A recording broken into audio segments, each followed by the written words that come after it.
Recording. All right. So I guess like Git, kind of introduction to what Git is. Git is essentially like a tool to interact with version control. Version control. I have this really good website here by Atlassian. Let me send it in here if you guys want to follow along. I think I'm going to outline most of today with this resource, just because Atlassian makes some good tutorials, and also they make Jira, which is like the biggest ticket management system, or I guess project management tool ever. So so version control, as you can see here, it's pretty much a way to track, manage changes in code. Let's actually do like an example. Let's like draw one out. Or let's kind of visualize like changes of our code over time. So let's say we have like a file here, and let's just call this like main.py. And this is located inside of maybe our repository, or we'll get into what exactly that is later. But this is located inside of essentially, like, let's just think of this as like a directory, so like a folder in your computer. So we have like a file here called main.py, and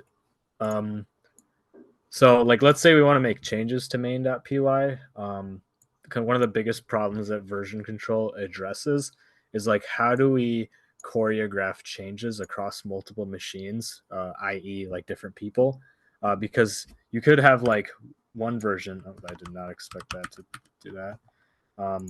We could expect, I can't do alt. Let's just copy paste this.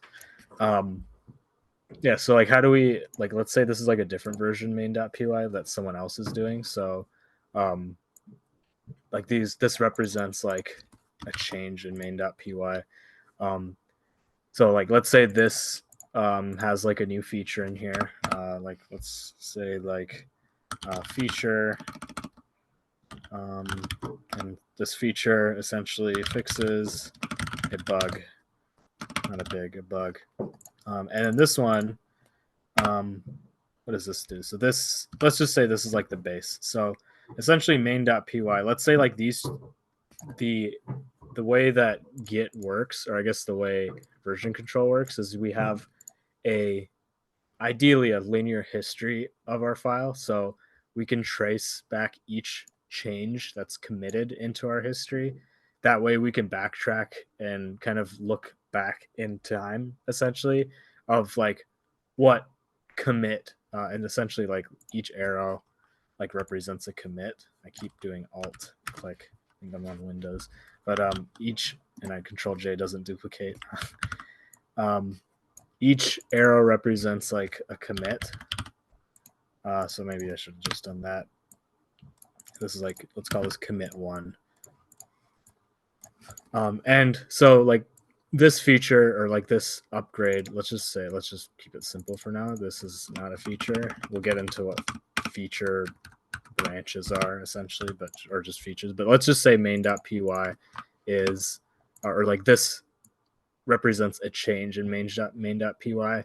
And then we have another commit later in time that represents another change in our file. What does this do? Let's say this implements a feature of sorts, or whatever. It doesn't really matter for now, but that's what this commit does. So we can actually look back in time and see like, hey, which version of the code, like let's say from here on out, so from commit 1 onward, something breaks in our environment or whatever. Like, let's say you pull the code from here. So let's say this doesn't exist. Let's say you pull the code here, and you run it and it doesn't work. That means the code, that whoever committed this code broke the program essentially. But assuming the program worked from the beginning, we're just going to assume when you have like we're going to assume you're here right now. like in this version. And one of the great things about Git is you can kind of jump around commits. Typically, people don't really jump around commits; they jump around branches, and this kind of represents a branch. And we'll kind of see what that is in a second. But let's say you're on this commit. Like let's say you're out of date. Someone else is on your branch. So maybe we have like maybe we call this like main branch. And essentially what a branch is you can have like multiple versions of the file or of like multiple instances kind of your file structure. So like let's say this main branch has a set of changes or a set of commits that eventually result into like this as the final version, or this being I think they call this the head, or like it would technically be like the origins head, which is essentially like the most up-to-date version given the fact that it's remote, but we'll get into what remote changes are in a second. But this is currently your like the head you're checked out at. So like let's say this is where I'm at. And you could see that like if you were to run certain git commands that we'll learn here in a sec, you can see that like if you run a command git status after git pull, you'll see that you're out of date, and then you'd git pull, and then that would essentially put you over here. So git pull pretty much brings you back to the head of your branch. Just remember that, and we'll walk through an example. I'm just kind of showing you why git is like a thing. Why do we need it? So let's say like again, let's go back to what we were just doing. If we're like a team of developers, right, and we are working to achieve one, or we're working on kind of a same feature, we can all commit on the same branch. Or what we could do is maybe we're all working on different things, so we can kind of do some others. We can branch off of main. So let's call this a feature branch. So this branch is primarily responsible for it'd be responsible for like a feature, for instance, like something that we're implementing. So maybe there's a better way of showing this, because this isn't actually entirely truthful, but we essentially have let's call this something else. So let's say implements new feature, and we can get rid of commit number 2. And the origin of this branch, a feature branch, is it can be any commit. It's usually going to be the most recent commit that you've pulled. So essentially, your feature branch can essentially branch off of any of these commits. So let's say like this is the head. So because this is the head, and we're currently on that head locally, and I'm going to show some better diagrams if in case this isn't making sense, because I know I'm just kind of spewing things, but I'm just trying to get to like git conflicts. But if we branch this feature branch off of the head of the main branch, you can kind of see that like now we have, let me zoom out a bit. Now we have kind of a different set of files, or different versions of the same files. And so this commit can be like commit like 3. It doesn't really matter like the number. It's usually some unique hash. This implements something completely separate, and I'll denote that by that. And then this is also something unrelated to main branch. Typically, your main branch isn't something you're going to be directly committing to, but for the sake of like beginners, we don't really need to follow all the conventions. But you see like a big problem here is, let's say we're a commit behind. You can see that like when we start committing stuff over and over again. So let's say we implement some more features in this feature branch, more and more and more. And let's call this 4. And this is like the head. You can see that like now and then like let's say progress also kind of goes along this branch. Let's call this commit 5. There's no really, doesn't really matter the order. I'm just kind of showing that they're different. You can kind of see that there's now like this gap between them, like over here, like because we branched off of this a while ago, and now we have like these new commits. We don't actually have those commits in here, so how do we resolve that? What we would do is we'd want to somehow get from here back to here, and vice versa.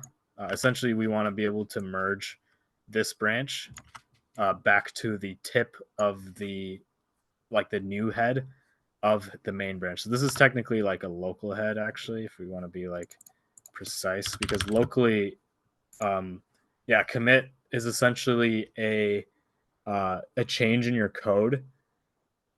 So like, let's say we have like this represents like a commit, like this pairing, and this is kind of like a description and file.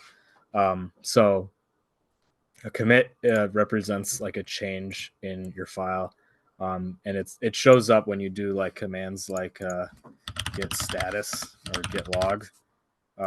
Git status shows like a list of your commits that are staged. There's a really good diagram. I was going to show this. Essentially, like we have a version mismatch, and like Git's whole thing is you're going to have merge conflicts. So let's say because we're both editing main.py, we're going to have a conflict because the time in which the divergent branch happened means like that there's concurrent changes, and we have to resolve them. I'll kind of show what a merge conflict is once we get into it. And yeah, I was going to show like this is really good. What was it? It was like Byte by. Is that what his name is? Byte by Go. Git diagram. He made a really good diagram. I remember I saw it once. Showing like remote branching, like staging. This something like this. Okay, so let's kind of get in. So this might be a little confusing, but we'll kind of work through an example, and yeah, we'll kind of go through this entire diagram, and we should kind of understand everything in this by the end of today. So I know this is kind of confusing, but essentially what you need to know is we have files and we have things that change the files. We have, I guess, we have commits. We have things that essentially change the file with respect to time. And yeah, we'll kind of go into this near the end, like how do we resolve conflicts when there's like a divergent branch or when there's a version mismatch of sorts. So let's kind of go through an example. So I'm trying to think. Do we all have GitHub? Yeah. Yeah. Okay, so do we all know, or do we all have GitHub set up with our local Git? The best way to check if you even have Git installed is if you go to your command prompt. I do have a virtual machine here, so if I'm on Windows, I can run git-v. Does anyone have issues with that? Does it say like, hey, this thing isn't installed? We can kind of go through an installation of Git. It's not too hard. Mine's working. Okay. In case it isn't working, you can just go to Google and type in download Git, and you go to git-scm.com. I wonder if I can copy paste that, and click on whatever operating system you're on. If I'm on Windows, I already have it. You just download it, run the installer, and I think it's going to ask you to put it. It's going to say like add to installation path. You just go ahead and click yes. What that does is it essentially allows it to be a command. You might have to restart your terminal, not your computer, but yeah, just make sure you install that. It's git-scm.com. And so I have Git installed already. I think it's pretty standard nowadays on most computers, but if you're on github.com, yours is going to look a lot different than mine. I'm curious, do we have Git linked to our GitHub account? Are we able to like authenticate? I think there's a command ssh-T git at github.com.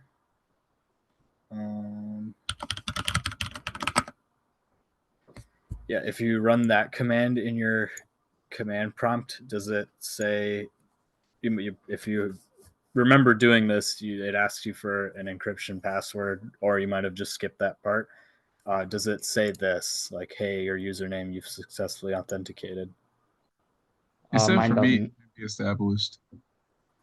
It said It says that. mine Yeah, says it like said, authenticity can't be established. yeah, mine Okay. did too. Okay, so let's kind of go through that. Let me find the thing that I use to GitHub SSH key authentication. So this is a little bit tedious. Essentially, we have to create an SSH key to authenticate to GitHub. I think this is pretty much required now. What does it say? Yeah, so they dropped the older insecure key types, which is just like the basic authentication. You have to use an SSH key. We don't really need to understand what these are. We just kind of have to follow these instructions here. So I'm going to copy paste this in here. Let's quickly do this. You should have these commands in your, it doesn't matter if you're on Windows or if you're on Linux or whatever. Just make sure you do like ssh-keygen-t rsa -b, or sorry, you should probably use the other one, ed 25510-c. This is like a comment, so I would put like your GitHub email here just so you kind of know what this is for. And go ahead and click enter. I already have like a lot of keys, but you should be able to do, or once that does it, it's going to ask you to, what's it called?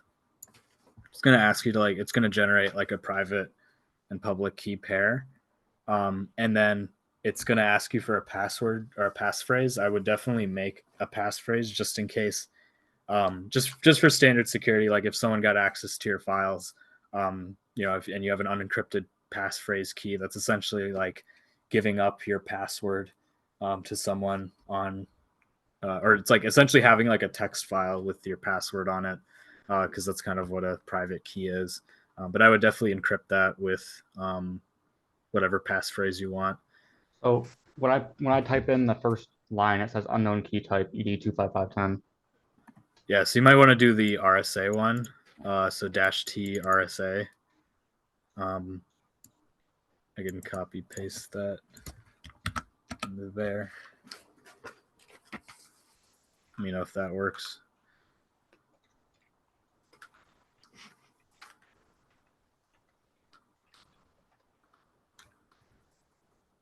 Curious if I have that installed on here.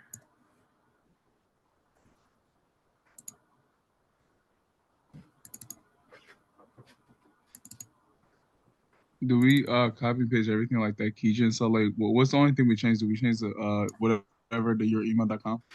Yeah, I would change it to your GitHub one, and it doesn't really matter. All it is like a comment, so that when you ever see that file again, it'll be like, hey, that's an indicator that this is for that. But it's mainly just for you. I guess I could do this. I could do RSA. So if I were to do this, I would do SSH keygen, and then I'll do like my, probably should do this. So I'll do like my email. So thatlive@gmail.com. It's going to do that. I'm just going to delete this later and keep it. I'm not going to put a password, so you guys can authenticate as me if you want. But yeah, so once that's done, you're going to get this, and you're going to get that's kind of like your public key fingerprint. But essentially, like if you go to your drive, or like your directory, you go to C users, and then like your username. So if you go to like C user, if you're on Windows, that is. If you're on Mac, I'll show you in a second. But if you go here into your user, and then you might have to click up here, click view, and then click check, check on hidden items.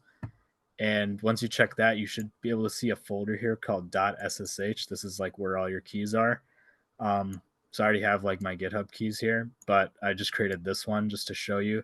So this file here, this 4 kilobyte file here, for me is the private key. You never want to show this to anybody, especially if it's unencrypted like mine's. But this one, you can give this to anybody, this .pub key. I think I can show that here. File name extensions. Oh, yeah. by the way, so for me, when I did that email thing, it said enter file, which to save the key. Yeah, you could just click enter. It'll by default, it'll just save it to that .ssh folder, and that's probably your best bet. Okay. Oh, so now I go into my files and find it. Yeah. So this is your public key, and this doesn't really matter. You can give this to anybody, but essentially, it's just your private key is the one you don't want to give to anybody. But make sure you're able to open this file up. So your ID for the people who are able to do ed25519, it's going to be that file. But for me, I just did RSA, so I'm going to make sure I copy that and just keep that in my clipboard. But yeah, once you do that, are we all on the same page? I don't want to start. Yeah, on. I need a little help. So I just did a thing and I just closed the command prompt. So, well, I got that one thing. I got the this little that square box with the RSA. So now next time I open my files and on do I just look at the SSH photo because I'm not sure where it is now. Yeah. So you're on Windows? Yeah. So go to your C drive. Oh yeah. Okay. Yeah, C drive, and then click on users. Okay. And then whatever the username to your computer is. Okay. Oh, here it is. Then, .ssh. Yeah. And then you should be able to see ID underscore. Open up that .pub file. Okay. Are you there now? Yeah. Does it matter what I open up with? Like it just says select an app. Does it matter what I open up with? I had like a notepad app.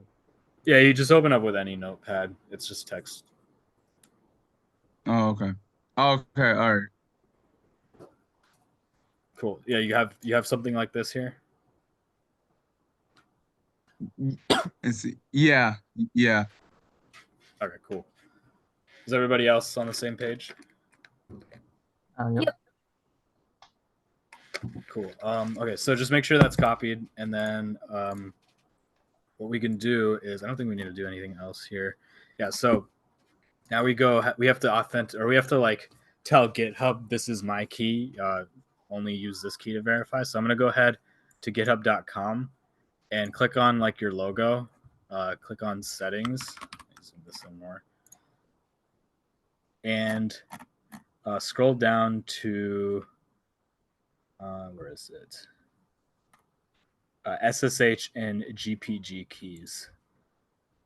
So I already have a couple of keys here, but what we need to do, you might not have any, just create a new SSH key and call this whatever you want. So let's call this like my PC. So new PC. I'll just call it new PC. Keep it authentication key, and then paste in whatever's in that file. So that's essentially what it's going to be. You click add SSH key, and yeah, and then that should be good. Let me verify something real quick. We go into settings. Oh, sorry, I went too fast. Yeah, click your settings, and then SSH and GPG keys on the left. Oh, I'm on the Git. Is it the settings on the Git website? Yeah, if you go to github.com. And then you click on your name here, or I guess on the left, anywhere. You just need to get to settings. Okay. Oh yeah. Okay. Oh, SSH and GPG keys right here. Yeah. Yeah, click new SSH key. Okay. And we can title whatever we want. Yeah, so you can title it whatever you want, and then you paste in your key, you paste in that public key that we just copied.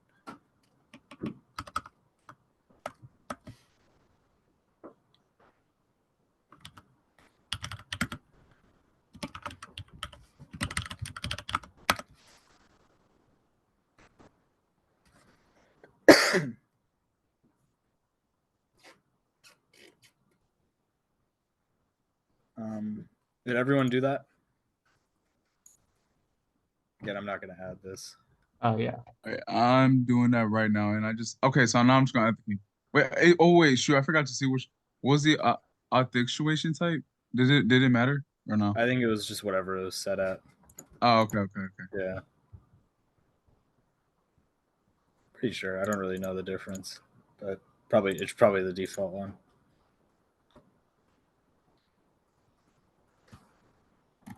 So we're good on that.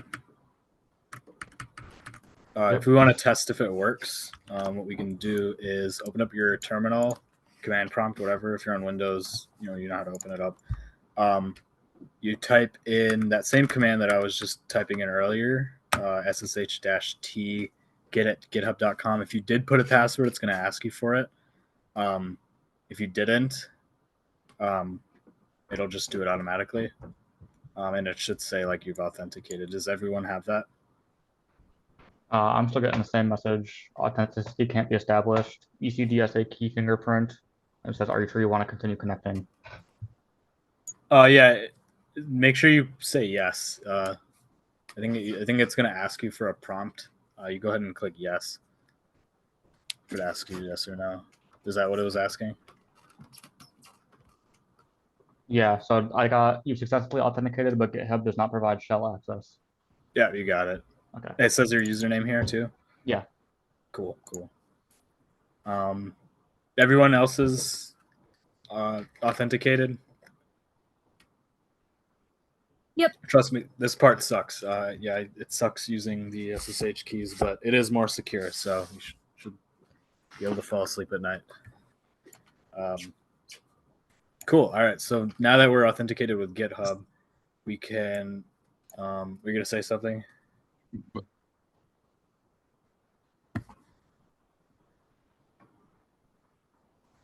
you get it? Oh, fell behind a little bit. Is that my internet or his? Yeah. So wait, can you hear me?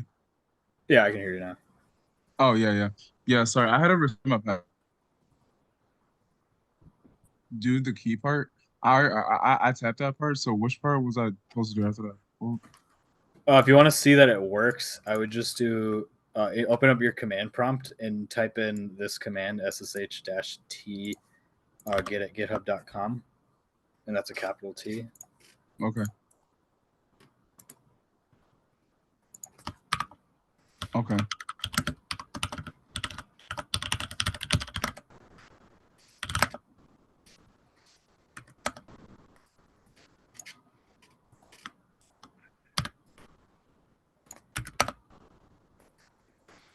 If that doesn't work, you might have to edit the config file, or you might. Oh have to yeah, do it's the second big step.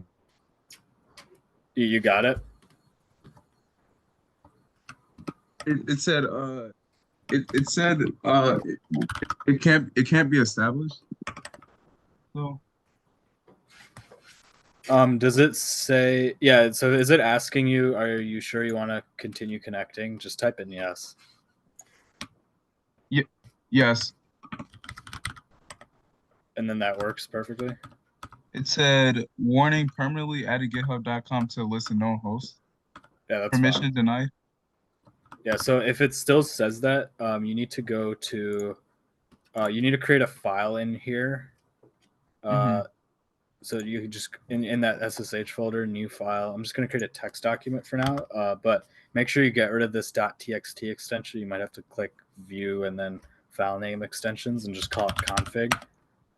Okay. I'm going to open that up, notepad here real quick. And then let me look at what I did. Yeah, so in here, you want to do host github.com and then put an indent here and do host name github.com. And then the identity file.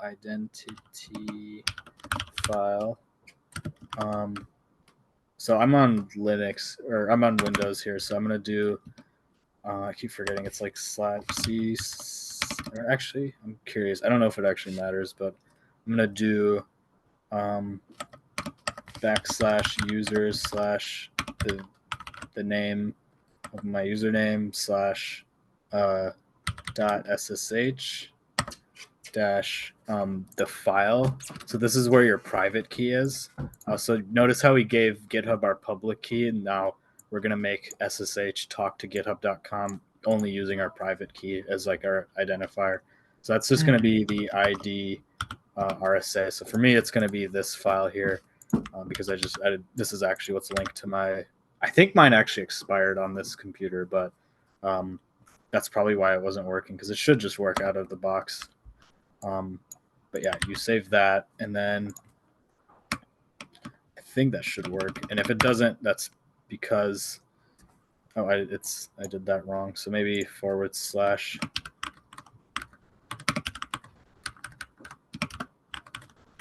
Oh wait, no, I didn't realize there's a thing here. I think you also did ID. Wait, yeah. No, I messed that up. So for our ID, what would our ID be called? Would it be RSA? That's whatever you have in your folder here. So if you did the good way or the normal way, ED25519. Yeah, I'm pretty sure the key on this computer had expired, so I think that's why it's not working. But if yours isn't expired, then this should work. So my ID is ID_RSA. Do I say RSA? Yeah. Okay. All right, let's see if it works.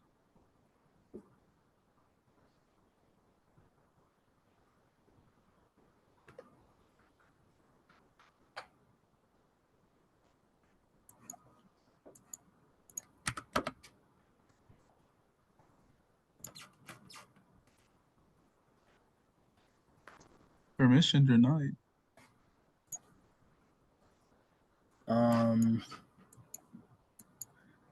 I'm curious, did you put any extra spaces in your add new SSH key? Or like did you paste in the key itself? Like does your key start with SSH RSA and then like whatever and then your email? Oh yeah. I did that. Okay. Let me go back and check that. So I'm gonna go back in my settings and see. Yeah, I don't know if it's gonna let you change it, but here's what we can do. You can try those steps again. Yeah. And then like if it continues to stop working, we can kind of do something after, because I don't want to get hung up on the setup for the entire time. If it says there's no SSH keys associated with your account, I mean I don't have any.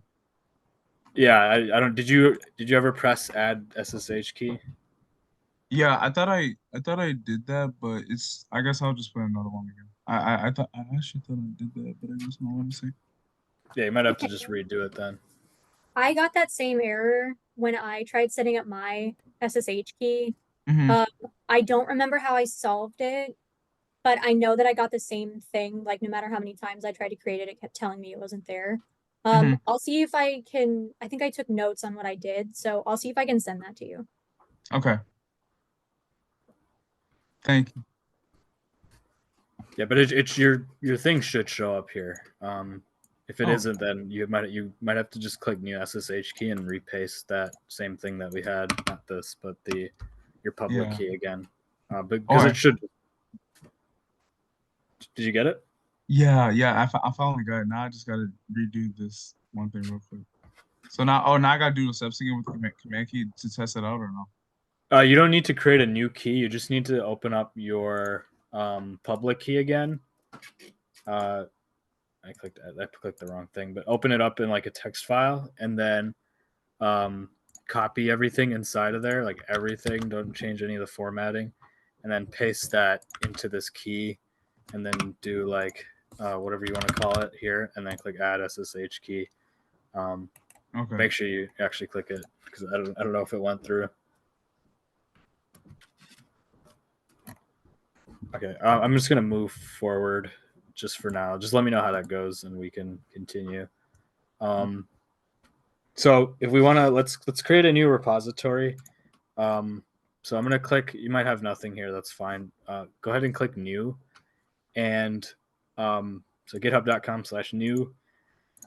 So essentially a repository is kind of like a folder. Think of it like a big folder that pretty much encompasses everything. It has your entire version history. It has your files. That's like the biggest thing.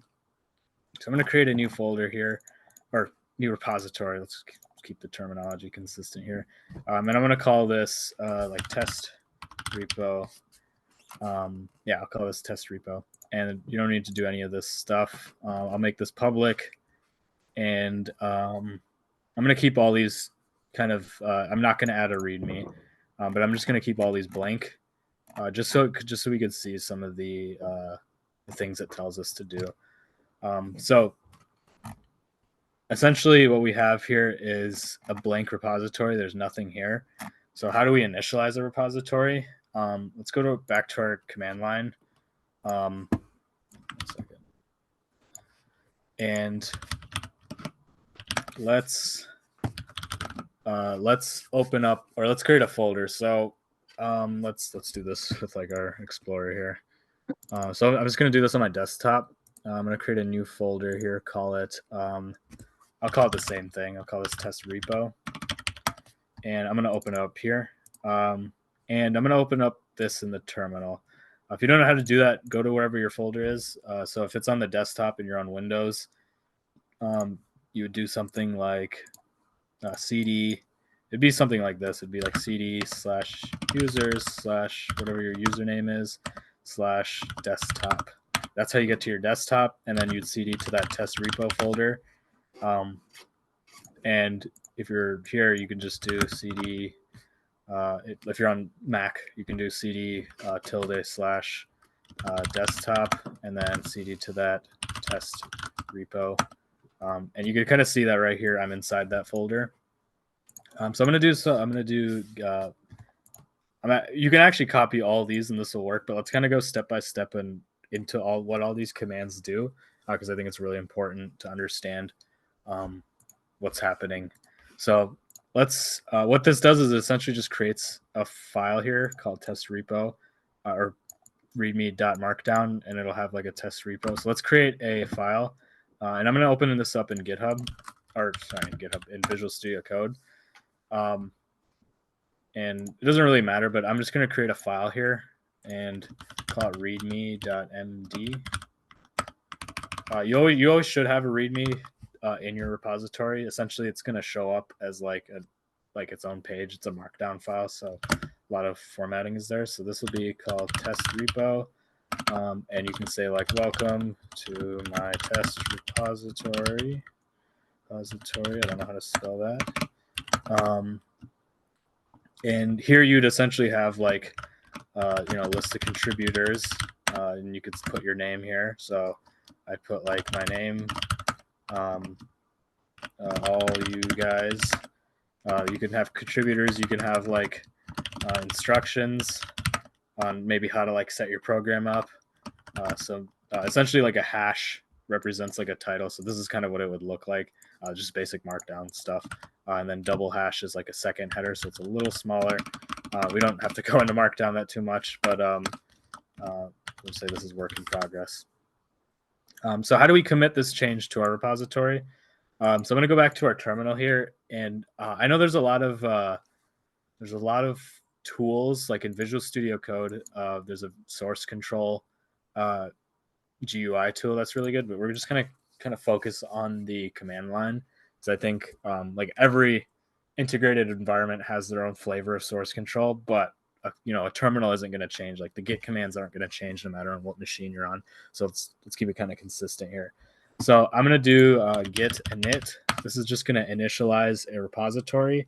And you'll see that just my terminal is a little fancy, but it tells me that I'm on my master branch. So if I do git branch, this is going to tell me, right now we don't have any branches, actually, technically speaking, but we want to create a branch. So to do that, it says it right here. We can do git branch -m.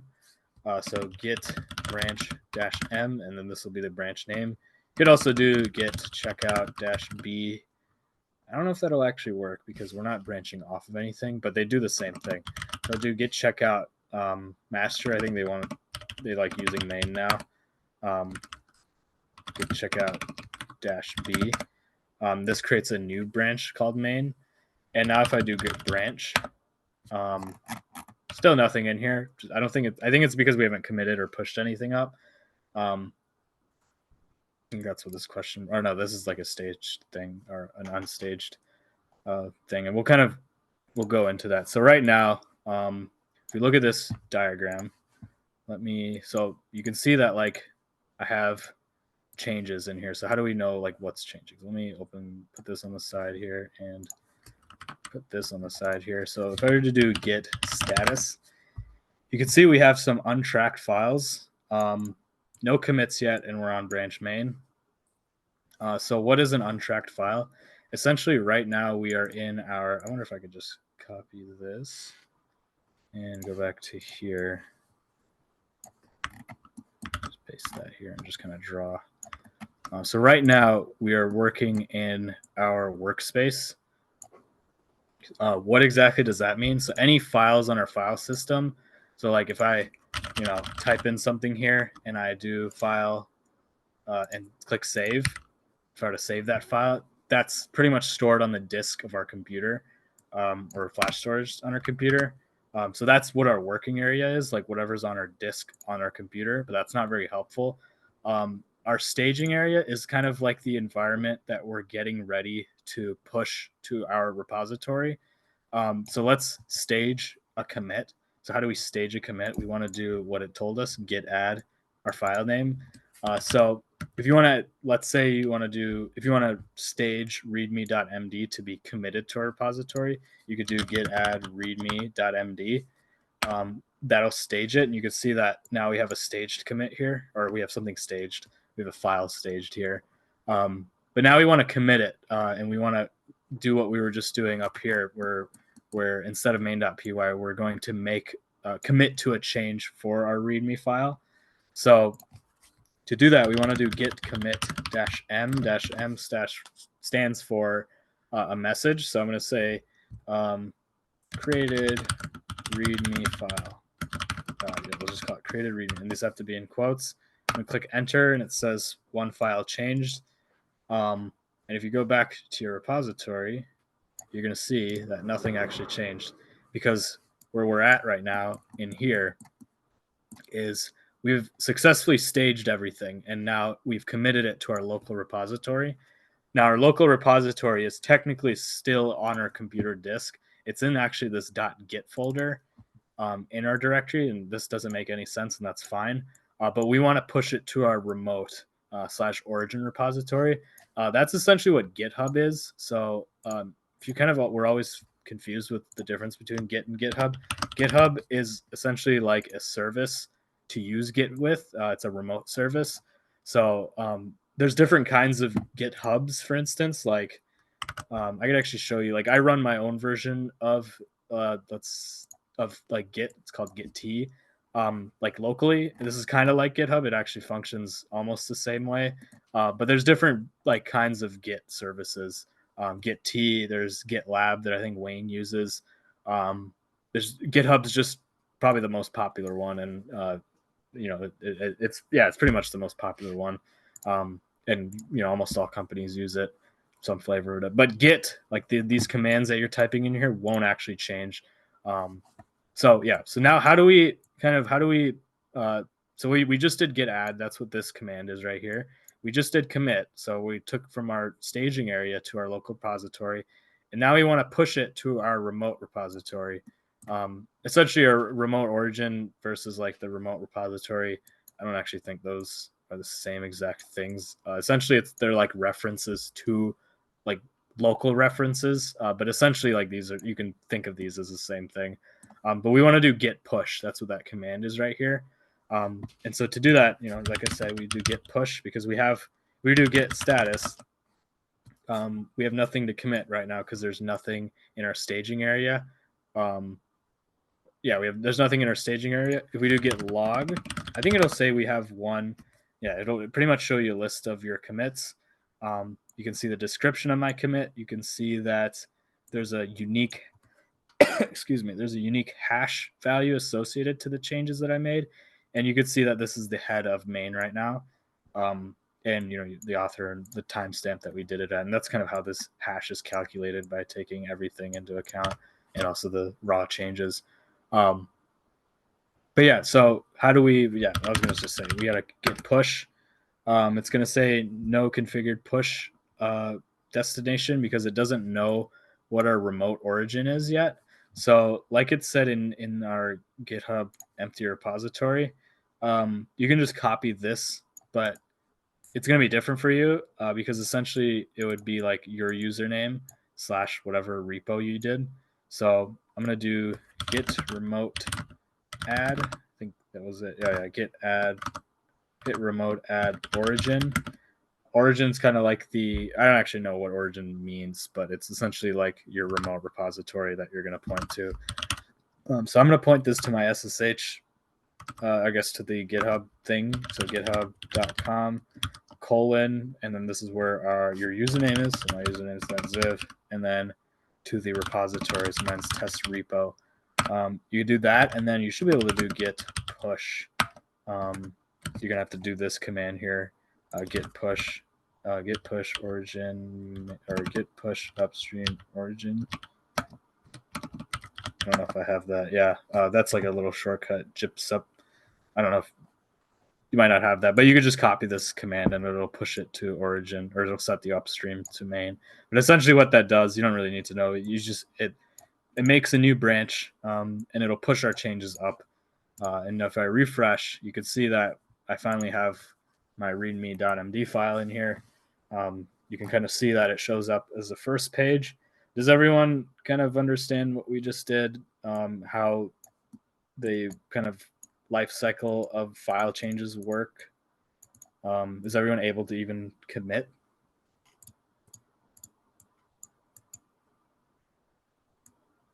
Could you go back? So you did git init from your terminal, right? And you created like a local repository.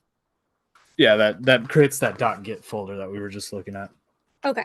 And so since it's local, so once you have your SSH key set up, do you have to like automatically, or does it automatically create that repository on your GitHub account, or do you have to do something extra, or is it just automatic? So the SSH key is just for authenticating, just to make sure, hey, you're, whatever your user is. Mhm. The moment we actually make remote changes, as I would say right here, when we essentially link our local repository to github.com. So that's this command, or git remote add. And then we do the git push set upstream origin. What this command does is it just pushes up to the origin, or pretty much just to main of your remote repository. And that's kind of what this kind of shows right here. Okay. That makes so sense. that git remote add origin, after you do that line, then you can view your repository on github.com, right? After you push. After you push. Okay. Yeah. So if you look at this diagram that I'm referring to a lot, once you do git push from after you made the commits, so that's kind of what this local repository is, then it'll push it to the remote. So the git, like the git set upstream origin and the git remote add, essentially links your local repository and your GitHub and github.com. That's what this is. So maybe if there was like a new line, if we were to like edit this diagram, I'll like do that. This would be git remote, or let's call it, git remote add.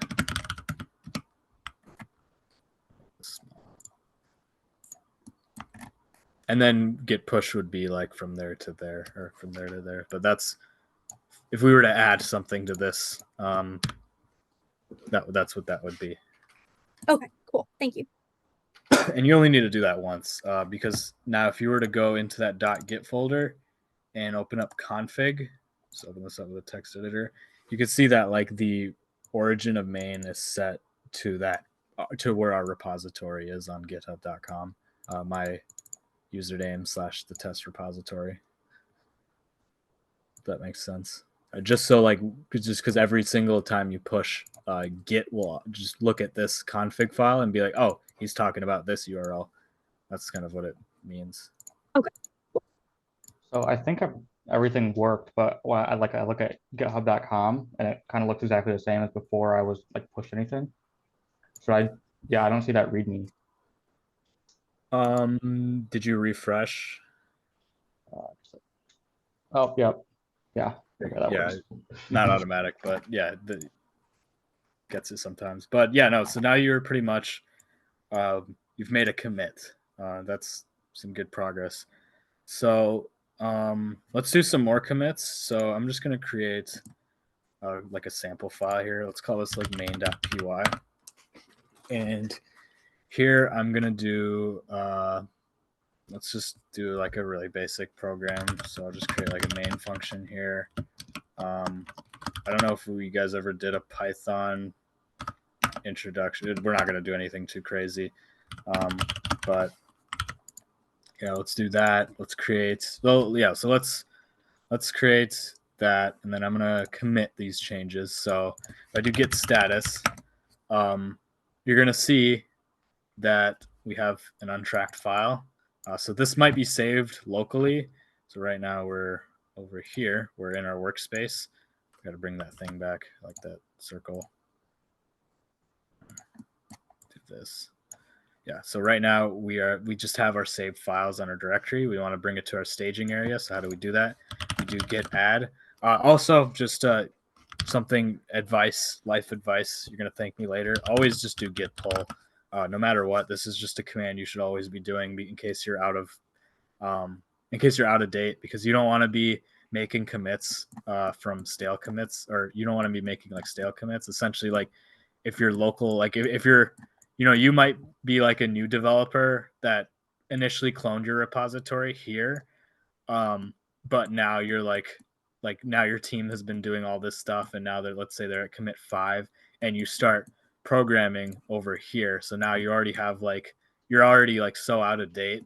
What git pull does is essentially moves you all the way to the latest commit on your branch.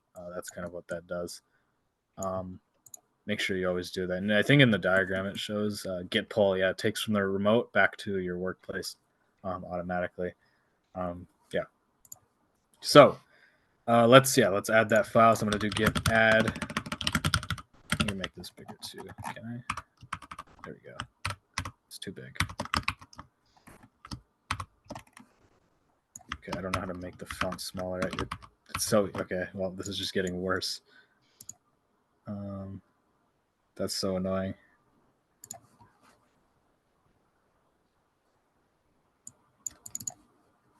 I don't know why that works the way. Okay, well, I guess that's just permanently big now. Whatever. We're gonna do git add dot and git commit -m, and we'll say created initial Python file. Things in the way. This is so annoying. Why can't this just? Why is this just so big? I'll zoom out. Okay. I'm going to do that again. Git commit -m created initial Python file. Now we do git status, and we could see that your branch, at least my local branch, is ahead of origin/main. Origin/main is essentially what this is. So let me actually. So this GitHub. Let me move this actually.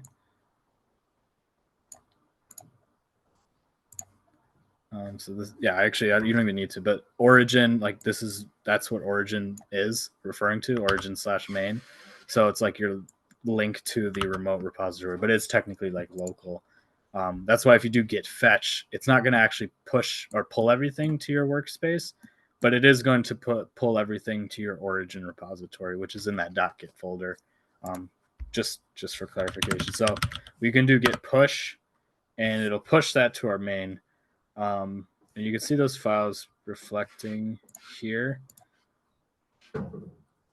Yeah, so let's figure out a way to, yeah, you can see the main.py file is here. So let's say like I'm two different people working on a separate feature. So let's first figure out branches. You never want to be committing directly to your branch. So if I were to, you can see that I'm on the main branch right there. If I do git branch or git branch. So let's say, let's figure out how we actually do branching. Because usually when you're working on if you're like on a team and you're working on the same branch, that's never ideal because everyone's just going to be committing and the timeline history or the timeline history is just going to be non-linear because everyone's going to be at like different commits. You'll have something that's going to look, I guess, something like this, where like person A is committing, over here, and his changes are going to be going in one direction. Person B might be at commit 3. It was the last time he was pulled, and he's going to be committing at this. You're just going to be cascading into madness. So typically, what we do is feature branches.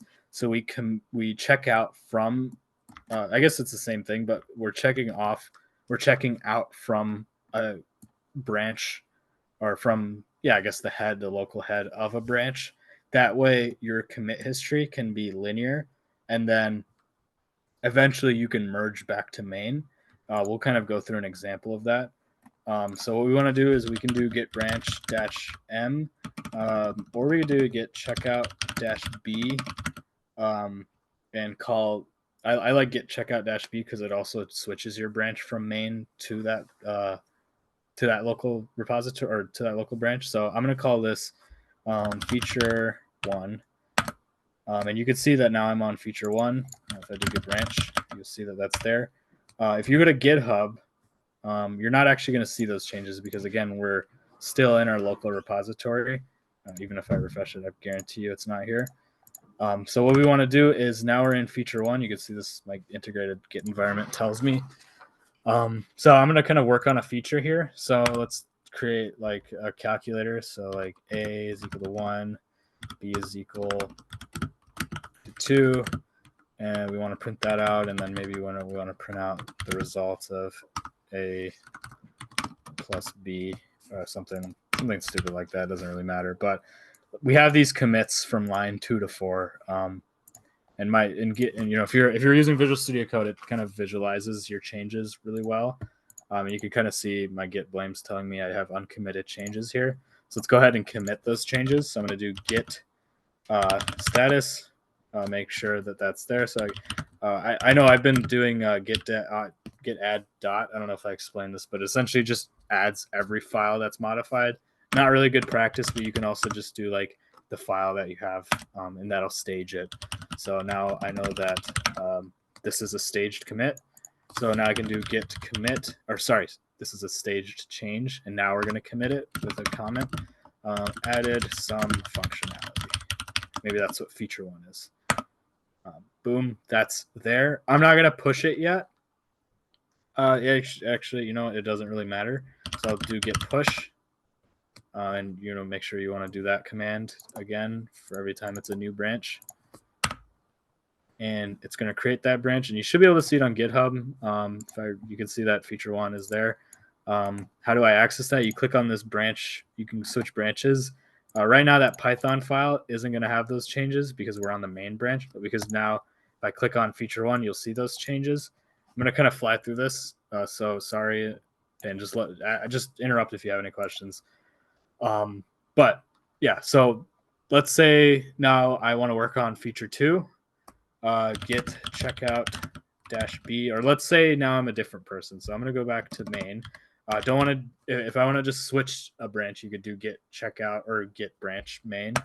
So that'll switch back to the original branch we're in, or to whatever target branch you're in. And I want to make sure I git pull. Now you'll notice that those changes that we made aren't in here because this is a separate branch. How do we get those branches, or how do we get those changes from a branch into our main branch? We would do something called a pull request. We could also merge it, but typically you'd want to do a pull request just because when you're making changes in code, it's always good to have it structured in a way that like other developers can see it. So let's actually do that real quick. So I'm going to go over here on GitHub. I'm going to do this with the GUI. You can do it through the command line, and I can show you how to do that. But typically you want to follow it this way. I'm going to click new pull request. I want to go from I want to make the changes from feature 1 go into main. And you can see that commit is now going to be in the potentially in the commit history. So I'm going to click create pull. You can see that the title is going to be whatever that commit was, or whatever the latest commit was. And then we could say like, now we have sums. Usually you want to be a little more descriptive in your pull request. And you go ahead and click create pull request. If you're on a team, you could have reviewers look up to, or like, make sure your changes don't break anything. So I'm going to click create pull request. And yeah, and then you should be able to merge pull request. And what that does is it creates a merge commit.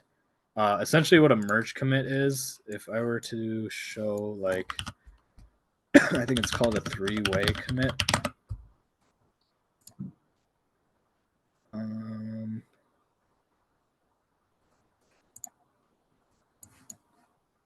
Yeah, so essentially what we're doing here is we're taking the tip of the, or I'm going to call it the head. I think it's actually called the tip. Maybe head isn't the right word. Maybe I've been using that wrong, but we're going to use the latest commit of each branch. We're going to compare them and essentially combine them together in this new commit. That's why there's 3 commits. That's why it's called a three-way commit. You don't really need to know how that works. It's good too, because once we have merge conflicts, essentially when we have 2 changes coming from the same timeline, it's going to get complicated and you're going to need to resolve conflicts. But for now, we don't have any conflicts because if we compare, does it show me? Yeah, if we look at like the files changed, there's no conflict, right? Like our main branch and our feature 1 branch are consistent. Like there's no conflicts. So typically, like if you're on a team, you can click review changes and say like maybe I want to add a comment here saying like this is what a code review is. Maybe I want to add a comment here and say use better variable names. Go ahead and click start a review. And I'll just say like looks good to me. And then that's my review. I don't think you're supposed to self-review, but essentially, like, this is supposed to be someone else. You click merge commit or commit merge. And now the pull request successfully merged and closed. It's always good to delete these feature branches because, once you do a feature, it won't really matter. You can have a like sometimes like I can show like an example of a time where I just have like a dev branch and a master branch. So like my dev branch, I wonder if there's there's usually a diagram in here, like commits. Maybe it's network. I don't know, but there's essentially like there's times like if you're on a personal project where you don't have to work with a team of developers, you never really have to delete like your feature branch. But if you're on like a like for instance, like I have my dev branch here. That's what this blue is, and I'm committing stuff to it. And then once I'm ready to push to my main branch, then I create a pull request and it gets merged. Wait, is that what this is? Yeah, so that's my master. What is this blue branch? Am I stupid? Okay, I don't really know, but yeah, no, I have my dev branch here, and then no idea what this blue is. Okay, I don't know. But essentially what we have here is, you have your dev branch that's essentially you eventually want to have it merged to master. Typically how feature branches work, let me look for an example I'm trying to think if there's a good example. I guess like for this, we can just use this example, or maybe even this example, where we have like version 1. This, let's say version 2.1 is a branch where we are talking about like changes related to John. Version 2.2 is changes related to Bob on the same file services.html.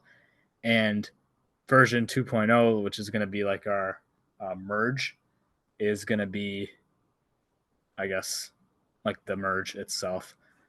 Don't really know where I was getting with that, but typically when you're on a team, you want to be able to like delete your branch. And so now if I were to do git pull, or if I were to do git pull, so if let's say I was to go back, actually, before I git pull, I'm going to go back to feature 1. Because I deleted it from my origin or from my remote repository, I can still do commits in here, but because I deleted it from my remote repository, if I were to do git pull, it's going to be like no such ref was found because we deleted it from our remote. So if I were to do git fetch, that wouldn't do anything.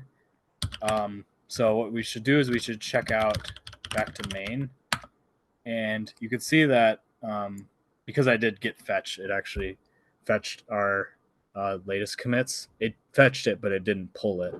So these changes aren't in here yet. But if I were to do git pull, you can see that now those changes are back, or the changes that we made via that pull request. That's kind of how pull requests work. Any questions about that so far? I want to go through merge conflicts and then we'll finish. Anything? Clarifications? Nothing? I'm good. Okay. Give me 1 second. Let me get a sip of water.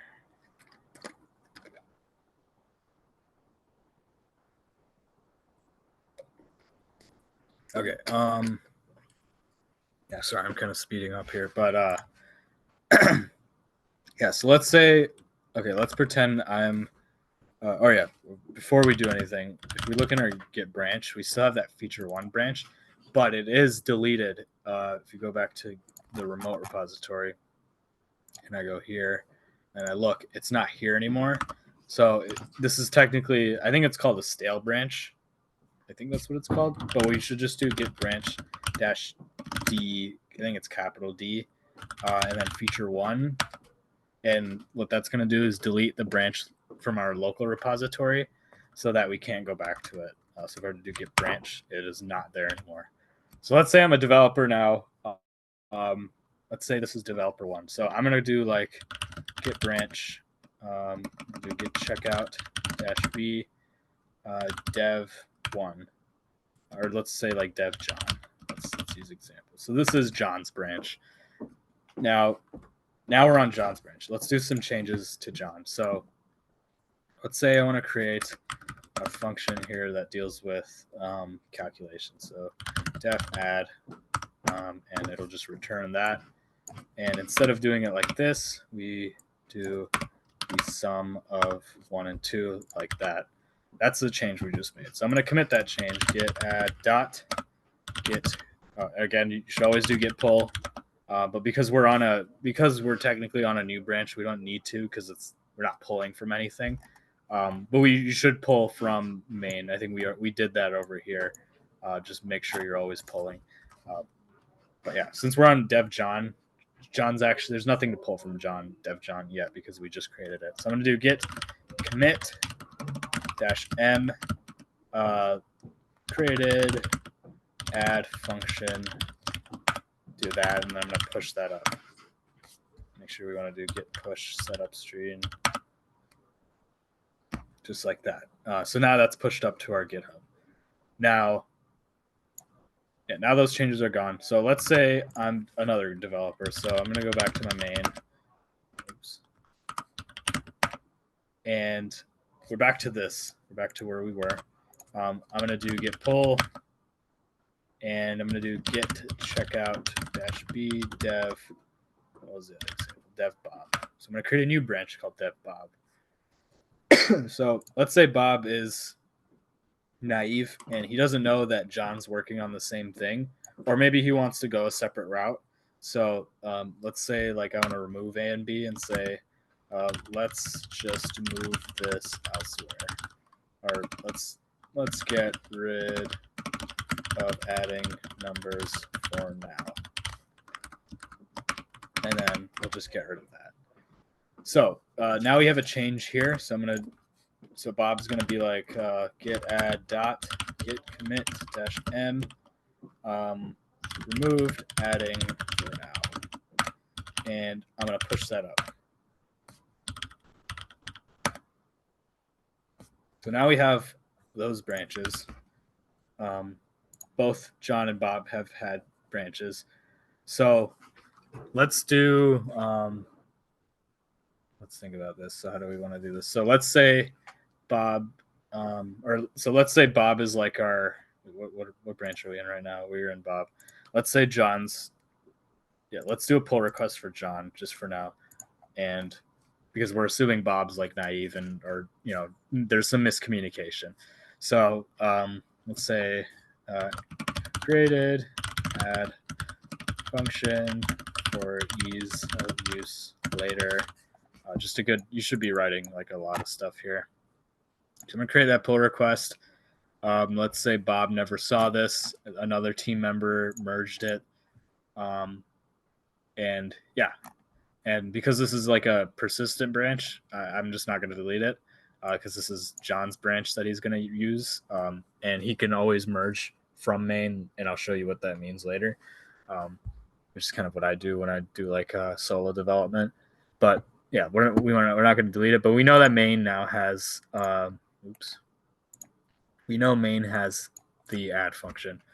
So now Bob wants to create a pull request to main, but because we changed the same things, or because we changed like the same location in the file, there's going to be a conflict, right? Because we got rid of one feature in this file in the same location, and we got rid of we got rid of this. And what that is there's a merge conflict because we have two diverging like timelines of the files where the commit history is inconsistent. But it's not inconsistent, but it's not going to work, right? Because we have two changes. It's like, how do we know which one do we want to pick? So we have to do like create pull request. You're going to see that this branch has conflicts that must be resolved. So there's kind of two ways of doing merge conflicts. So you could do it through GitHub, or you could do it through the command line. Let's do it through here. So git status, git pull. So I don't know what that. Oh yeah, so that was that commit that we. So what this was that that pull request that we just did prior to this one. But because we're in dev Bob, we're not going to see those changes. You can see that right here. So let's say that Bob wants to do a merge commit to main. So we can do git merge main, and because we did git pull, our origin has that. Or like our main repository has that. We don't have to check out to it and then do git pull. We can just do git merge main. And so what that does. Wait a minute, am I thinking of this right? Maybe I do have to do that. Check out main, git pull, git checkout dev Bob. Then git pull, git merge main. Yeah, I think if you were to do like I think you have to do what I was doing was I was doing git merge main. I think it has to be origin / main because that's our remote repository. That's not at our local directory. Either works. You can just check out to it and then do it. But now if you look in here, there's actually a merge conflict. So what we do here is, well, how do we solve this? So I guess Visual Studio Code kind of tells you what you can do. Resolve and merge editor. This looks kind of complicated, but that's one way of doing it. If you're not on a fancy IDE, like if you're on like a text, changing thing, or like let's say like I'm on a more simple text editor, So we're going to go to like main.py. This is how it would look like.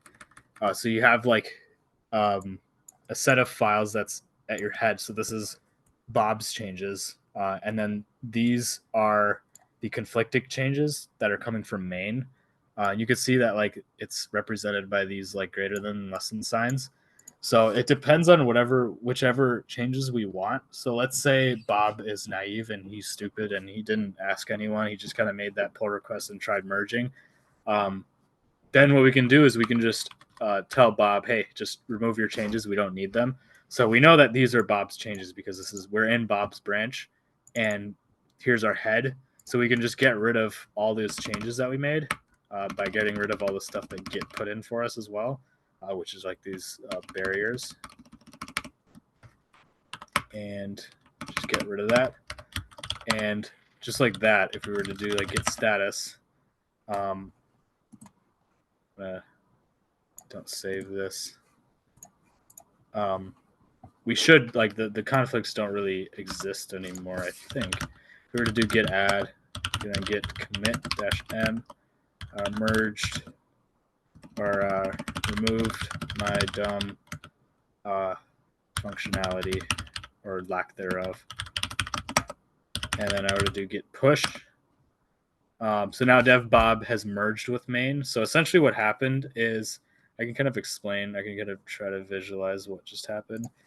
So if we have like, so this is, I'm trying to think. So this is like, I keep forgetting here. I'll just draw this out. So we have our py file here, and this is main. And then let's say this is dev Bob's branch, and this is the main branch. So we have our commits to here. This commit right here is going to refer to that commit that we just made, that pull request commit. So this is going to be like PR2, that commit that was just made to main that has John's changes. So maybe I'll just call this like John's changes. And then we have dev Bob's py file, and this is his change. So say like py, and then what was that commit that we called it? Yeah, I called it like removed adding. And so here, when we tried doing a pull request from the tail or from the head of Bob to origin main, we were getting a merge conflict. It was telling us, hey, we need to resolve the merge conflict. So that didn't work. So what I did here was I went to main and I pulled main. I resolved this conflict locally, and I'll show you how to do it in a second. Non-local, like through GitHub, might be easier. But essentially what we did was we merged the changes from main and resolved the conflicts here. So there was conflicts in our working directory here. And that's kind of what those like greater than, less than signs were. We resolved those conflicts and created a new commit. Let's use like blue to represent this. And we'll call this like py. This will be like our new file here, our new head eventually. And this is going to be what a merge commit is. So merge commit, because essentially this commit is merging everything together and also doing our conflict resolution. So now dev Bob has the most up-to-date branch. So now if we were to do a pull request to main and push our changes to main, we won't have any conflicts. So let's see where we left off. We just pushed to GitHub. So now what I can do is that same pull request, right? Because I did that, this was that merge commit that I was just talking about. Because this fixed our conflict resolution, or this was the conflict resolution, this pull request is now able to merge. So that was kind of solved. We solved that issue doing it locally. Now I can do it remote. I know we've kind of went like 20 minutes over time. Yeah, we went 20 minutes over time. Do you want me to show you guys how to do it through here or through GitHub? Like, how do we do conflict resolution on here? Because I think we got some of the basics. We got conflict resolutions, which is like the most annoying thing. Yeah, I can show it real quick. So let's kind of recreate another conflict. So let's merge that commit.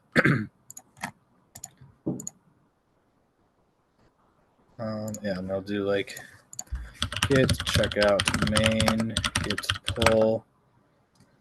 Wait a minute, do we keep this function here? I don't even remember. Oh, I think we did. So if I were to do git checkout. Yeah, we did. I forgot. We got rid of Bob's updates. So if we were to git checkout dev dash Bob, or let's do John.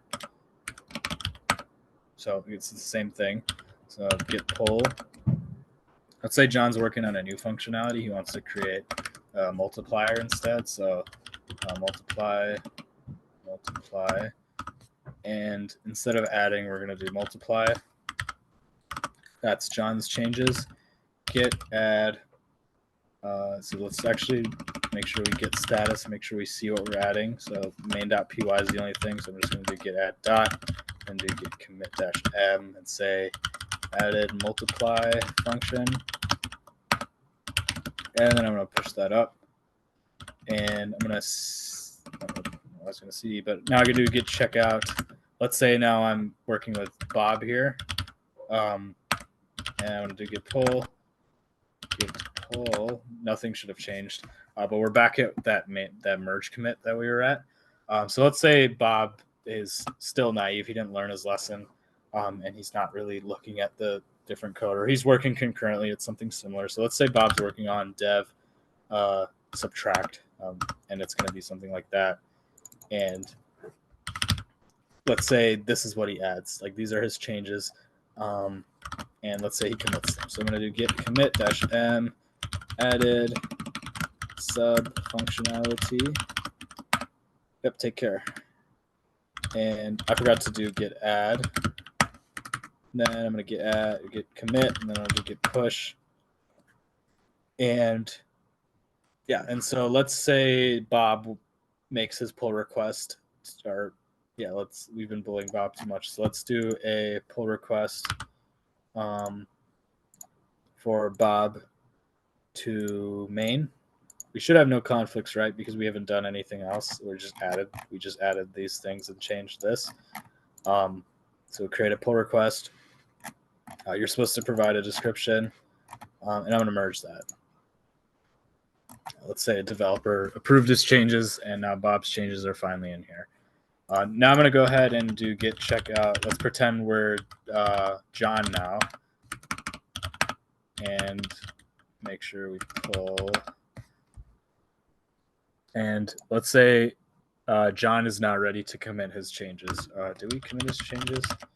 Yeah, we did. Or let's say John is ready to merge his changes. So let's say John goes into GitHub and he creates a new pull request from John to main. We're going to see that we automatically can't merge because we have a merge conflict. And we create a pull request. And it's going to say we can't. We have a conflict. So last time we resolved this in GitHub, or sorry, in Visual Studio or locally. But if I click on resolve, you can kind of see that now we're given like a similar text editor experience. So let's say I'm John, and I don't want to ruin Bob's functionalities because we know that Bob added subtract, and let's say we don't want to get rid of subtract. We also have a conflict. So how do we know which changes to pick? It really just depends on the developer and the needs of your program. But essentially, these are two of the same thing. So it doesn't really matter what we pick. Just obviously, it depends on the context. You don't want to be changing things. But I think this function here is useful. So I'm going to keep that. And I'm going to put that inside of main. And I'll get rid of this function because it's called twice. And we'll just let John keep his change here and these changes here. And then right here, we don't actually have a conflict now because we got rid of like that duplicated code because I just got rid of it. But we do have this multiply function that we want to keep because that's the thing that we were working on. So there's really no conflict here. So I can just get rid of that that arrow thing and then these equal signs and then these greater than signs. And now we have like a better function or better file. And there are no more conflicts because what we just did, if we go back, excuse me, if we were to commit this, if we were to just get rid of this, right, if we were to do this, you'd probably get like a Python error saying, hey, duplicate function defined. Not actually sure, but let's say the business needs for our program here requires the program to just say hello world and subtract. So I can just get rid of this duplicate function and mark is resolved. And now we can do a merge commit. And it should let me merge the pull request. And cool. And so now if I were to go back to git checkout main and to git pull, you can see that now all these files are here. But now notice that the moment we go back to git checkout dev John, or let's say we go back to Bob. Bob is kind of out of date now. You see, that's kind of why we use feature requests. That's why we delete our branches after we use them, because now it's out of date. And if you were to do git checkout main, let's say we're back at main and you do git checkout -b like new feature or whatever, like you're now up to date. But let's say you're doing like a ad hoc programming and you just need one linear branch history. And or just do what I was doing earlier, like in my personal thing, just have a dev branch. What you can do is you do git checkout, go back to the branch that you want. So you could do dev Bob. Let's say Bob wants to work on the newest changes. So git merge main. And so now we have all those files that we just did. But the downside with this is now your branch has a commit history of that merge. I think that duplicate, I'm not actually sure. I don't actually know if it's a downside, but now that's in your commit history for your branch, an unrelated thing. But yeah, so it's kind of like I think that's what they call a fast forward commit anyways. But you have those changes now and you're completely up to date. I hope that's kind of like a good overview of Git. I think there's a couple other things that I didn't really get to cover, but I think the merging stuff is the biggest thing.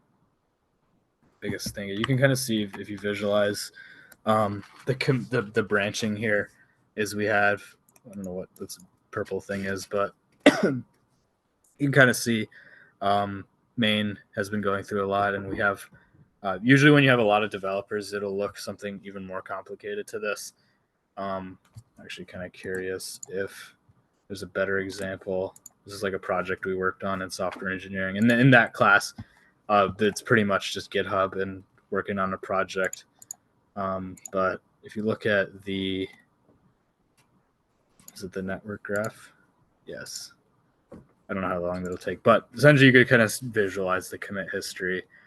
You can see some of the merging and some of the stuff like that. But yeah, I mean, you could see like some of our developers had their own branches, and it looks complicated, but that's kind of what version control is meant to do, is to handle the abstractions of different file changes from all across the team, so that we're not constantly, working on the same things, or we're not running into roadblocks when it comes to like updating the same code.